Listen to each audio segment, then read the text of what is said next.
രാത്രി ഇവിടെ വന്ന് ദൈവം ഇതിലേ ആരെല്ലാം നിന്നെ ഇവിടുന്നൊക്കെ വെട്ടിയാലും തമ്പുരാൻ ടിക്കിട്ടാൽ നിൽക്കേണ്ട സ്ഥലത്ത് നീ നിന്നിരിക്കും. ആരുടെയെല്ലാം ലിസ്റ്റിൽ നീ ഇല്ലെങ്കിലും തമ്പുരാന്റെ ലിസ്റ്റിൽ നീ ഉണ്ടെങ്കിൽ നിന്നെ എത്തിക്കേണ്ടതാണ് എത്തിച്ചിരിക്കും. സോദര ശക്തിയോട് പറഞ്ഞ് ദാവീദിനെ റെക്കമെൻഡ് ചെയ്ത ആരുമല്ല,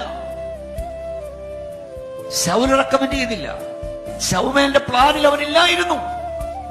സ്വർഗത്തിലെ ദൈവം പറഞ്ഞു, ഞാൻ ഒരുവനെ കണ്ടിട്ടുണ്ട്, രാജാവാക്കാൻ കൊള്ളാകുന്ന ഒരുവൻ കാട്ടിക്കിടപ്പുണ്ട്. ഇന്ന് രാത്രി ഇവിടെ വന്ന് നിന്നോട് പറയാ, നിന്നെ ദൈവം ഇവിടുന്നൊക്കെ പൊക്കിയെടുത്ത് ഇവിടെ കൊണ്ടിരുത്തുമ്പോഴേ ഓർത്തോണം, ലോകത്തിൽ ആരെല്ലാം നിന്നെ റെക്കമെൻഡ് ചെയ്തില്ലെങ്കിലും ആരെല്ലാം നിന്നെ തഴഞ്ഞാലും നിന്റെ ഏകാന്ത ദൈവത്തിന് കൊടുത്താൽ സമയമാകുമ്പോൾ സ്വർഗത്തിലെ ദൈവം നിനക്ക് വേണ്ടി ചിലർ റെക്കമെൻഡ് ചെയ്യും. രാജാവാക്കാൻ കൊള്ളാകുന്നവൻ, ഇന്ന സ്ഥലത്തിരുത്താൻ കൊള്ളാകുന്നവൻ ഒരുവൻ ഇന്നടത്ത് കിടപ്പുണ്ടെന്ന് ദൈവം റെക്കമെൻഡ് ചെയ്യും. നീ എവിടെ കിടന്നാലും ദൈവം നിന്നെ പൊക്കിയെടുത്ത് കൊണ്ടുവരേണ്ടടുത്ത് കൊണ്ടിരുത്തും.